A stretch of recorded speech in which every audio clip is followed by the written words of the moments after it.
मुफ्ती तारिक मसूद के बयानात के लिए मुफ्ती साहब के ऑफिशियल चैनल मुफ्ती तारिक मसूद स्पीचेस को सब्सक्राइब करें। इसी सूरत में अल्लाह ने हज और उम्रे के हकाम भी बयान किए और फरमाया कि हज जो है फमन फ़रद फ़ीहिन्नल हज, जो भी हज फ़र्ज़ कर लेगा अपने ऊपर, उम्रे का भी यही हुक्म है, उलमा ने बयान किया है, फ़ला रफ़सा वला फ़ुसूक़ा वला जिदाला फ़िल हज। तो आप एहराम उम्रे का बांधे या हज का एहराम बांधे, 3 पाबंदियाँ आपके ऊपर एहराम के बाद आ जाएंगी। कोई बेहुदा बात ज़बान से नहीं करनी आपने, ना कोई अमल करना है, वला फुसूका, और कोई फिस्को फजूर की बात, और वला जिदाला, और कोई झगड़ा। एहराम की हालत में झगड़ा करना, चीखो पुकार करना, या कोई बेहुदा बात करना, या कोई गुनाह करना, ये आम गुनाह की तरह नहीं है, इसका गुनाह कई गुना ज़्यादा बढ़ जाता है। तो इसलिए जब भी आप हज के लिए या उम्रे के लिए जाएं तो एहराम में बहुत ज़्यादा इंसान को एहतियात करने की ज़रूरत है। और आगे अल्लाह ने यह भी फरमाया हुआ था, ज़व्वदू फ़इन्न खैरज़्ज़ादि तक़वा, कि जब हज या उम्रे के सफ़र पे जाया करो ना तो ज़ादे राह लेके जाया करो।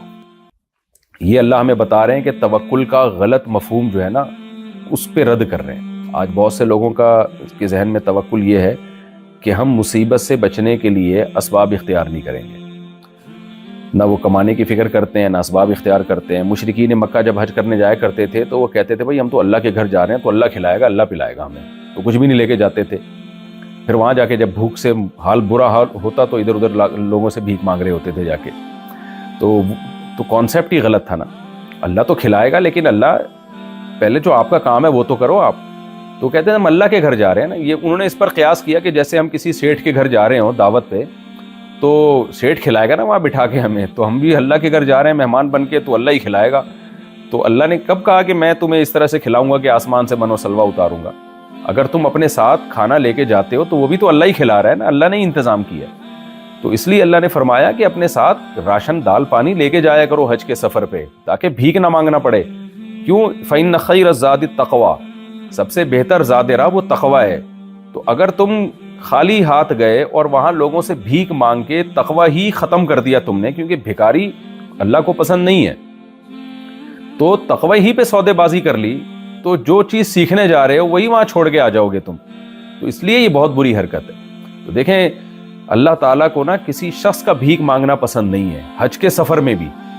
तो आप सोचिए किसी कंट्री का भिखारी होना अल्लाह को कहाँ से पसंद होगा। तो इसलिए अपने मुल्क को भी हमें तरक्की देने की कोशिश करनी चाहिए, इकोनॉमिकली उसको मजबूत बनाने की कोशिश करनी चाहिए। और आज दुनिया में जो इकोनॉमिकली कमज़ोर है ना वो बड़ी ताकतों का ग़ुलाम बन जाता है, उस पर फिर बड़ी ताकतों की पॉलिसियाँ चलती हैं, फिर वो तक़वा ख़त्म। हमारे मुल्क में जो को एजुकेशन सिस्टम है पाकिस्तान में, हम जब भी बात करते हैं हम बड़े तबके से तो वो कहते हैं भाई ऊपर का दबाव है, और फिर वो हमारे हुक्मरान जवाब ये देते हैं भाई जिनका खाते हैं हम तो हमें पॉलिसियाँ भी उन्हीं की चलानी पड़ेंगी, कर्ज़े लेते हैं हम उनसे तो फिर पॉलिसियाँ भी उन्हीं की। तो वो हमारे सिस्टम को तबाह कर रहे हैं, ख़ानदानी निज़ाम को। हमारे मुल्क में ज़िना को आम किया जा रहा है, बेहयाई को प्रोमोट किया जा रहा है, NGOs ये काम कर रही हैं बहुत सारी। ख़ानदानी निज़ाम तोड़ फोड़ के रख दिए। जो अदालती खुला पाकिस्तान में आया है जनरल मुशर्रफ के दौर में, ये भी गन पॉइंट पे करवाया गया है जनरल मुशर्रफ से काम, कि भाई इसको ख़त्म करो, औरत को भी डिवोर्स का हक दो, ताकि तुम्हारा ख़ानदानी निज़ाम बिल्कुल तबाह बर्बाद हो जाए, गर्लफ्रेंड बॉयफ्रेंड में और मियाँ बीवी में फ़र्क ही ख़त्म हो जाए।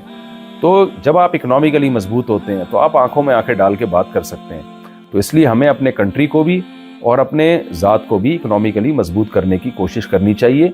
इसी आयत से हमें पता चलता है। और कमाल की बात ये कि अल्लाह ताला ने अगली आयत में और एक हुक्म दिया हमें। मुशरिकीन मक्का एक और गड़बड़ किया करते थे, बल्कि ये तो सहाबा को भी इश्काल हुआ था कि हम जब हज के सफ़र पे जाते हैं तो दुनिया भर के ताजिर आया करते थे हज के सफ़र में। कोई शाम से आ रहा है, कोई मिस्र से आ रहा है, कोई कहाँ से आ रहा है। तो जाहिर है जो जिसका बिजनेस माइंड होता है वो तो फिर यही देख रहा होता है कि भाई वहाँ उससे बार्गेनिंग करनी है, डीलिंग करनी है, क्योंकि एक प्रोडक्ट यहाँ सस्ती है मिस्र में महंगी होगी, एक प्रोडक्ट शाम में महंगी है यहाँ सस्ती होगी। तो ताजरों की मुलाकात होती थी। तो बहुत सारे सहाबा तो थे ही ताजर। तो जब वो हज के सफ़र पे आते तो उनको बिजनेस का भी बड़ा मौका मिलता और उनका बिजनेस चमकना शुरू हो गया। तो उनको ख्याल हुआ कि भाई ये तो दीन में हम दुनिया को शामिल कर रहे हैं, हम तो अल्लाह के लिए आते हैं हज करने के लिए और यहाँ हम करोड़पति बन के जा रहे हैं, बिजनेस भी हो रहा है हमारा। तो उनको ये इश्काल हुआ कि ये तो गलत है। तो इस पे कुरान की आयतें नाजिल हुई। अल्लाह ने फरमाया नहीं, कोई गलत नहीं है, तुम अल्लाह के घर में की ज़ियारत के लिए जाओ और बिजनेस भी कर लो, इसमें कोई हरज नहीं है, इसलिए कि ये पैसा ये अल्लाह का फजल है। اس لیے اللہ نے فرمایا لیس علیکم جناح ان تبتغوا فضلا من ربکم، جب تم حج یا عمرے کے سفر پہ جاؤ تو اللہ کی روزی تلاش کرو، فضل تلاش کرو، اس میں کوئی حرج نہیں ہے۔ تو دیکھیں اس سے بھی کتنی یہ اہم آیتیں پتہ چلتا ہے کہ اللہ تعالیٰ مسلمانوں کو اکنامیکلی، معاشی لحاظ سے مضبوط دیکھنا چاہتے ہیں۔ اور یہ حج تو یعنی اب ہمیں پتہ چلتا ہے، اب آپ یہاں جب آتے ہیں حرمین میں تو افسوس ہے کہ یہاں بھی ساری پروڈکٹ یہودیوں کی فروخت ہو رہی ہے، کیونکہ مسلمانوں نے کوئی اس پہ اتنی محنت ہی نہیں کی ہے۔ یعنی حج اور عمرے سے فائدہ ہونا چاہیے تھا مسلمان تاجروں کو، وہ بھی فائدہ اٹھایا جا رہا ہے، جو ہے وہ یہودی اس سے فائدہ اٹھا رہے ہیں۔ تو اس میں بھی ہم پیچھے رہ گئے۔ ٹھیک ہے، بہت سے مسلمانوں کو بھی الحمدللہ فائدہ ہو رہا ہے، یہاں مسلمانوں کی بھی بڑی بڑی کمپنیاں ہیں جو بہت انہوں نے دولت کمائی، پیسہ کمایا، لیکن یہ تو خالصتاً یہاں تو غیر مسلم کی انٹری ممنوع ہے۔ تو کچھ ہمارے اندر کچھ ایسی کمی ہے جو ہم تجارت میں آگے نہیں بڑھ سکے، اور اللہ نے 1400 سال پہلے یہ حج میں تجارت کا تذکرہ کر دیا۔ اللہ کو معلوم تھا کہ حج جو ہے مسلمانوں کو اکنامیکلی مضبوط کرنے کا ذریعہ بھی بن سکتا ہے۔ تو اس سے بھی پتہ چلتا ہے کہ اللہ کی نظر میں تجارت کی اور اکنامیکلی اپنے آپ کو مضبوط کرنے کی کتنی حیثیت ہے۔ 2-3 آیتوں کا میں انشاءاللہ تفسیر کر کے اب آج کے اس لیکچر کو ختم کرتا ہوں۔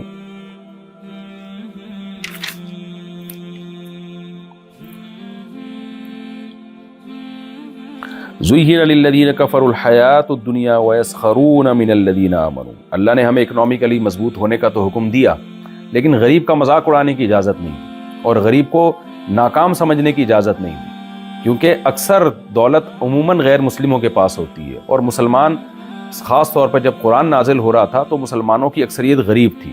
اس پہ اللہ نے فرمایا کہ یہ جو کافر لوگ ہیں ان کو دنیا کی زندگی ان کی نظروں میں محبوب کر دی گئی ہے، وَيَسْخَرُونَ مِنَ الَّذِينَ آمَنُوا، اور یہ جو ایمان والے لوگ ہیں نا، جو غریب ہیں، یہ لوگ ان کا مذاق اڑاتے ہیں۔ تو اللہ نے ان غریبوں کو بھی تسلی دی کہ وَالَّذِينَ اتَّقَوْا فَوْقَهُمْ يَوْمَ الْقِيَامَةِ، کہ قیامت کے دن جو اللہ سے ڈرے گا، تقوی پہ چلے گا، اس کا مقام اونچا ہوگا۔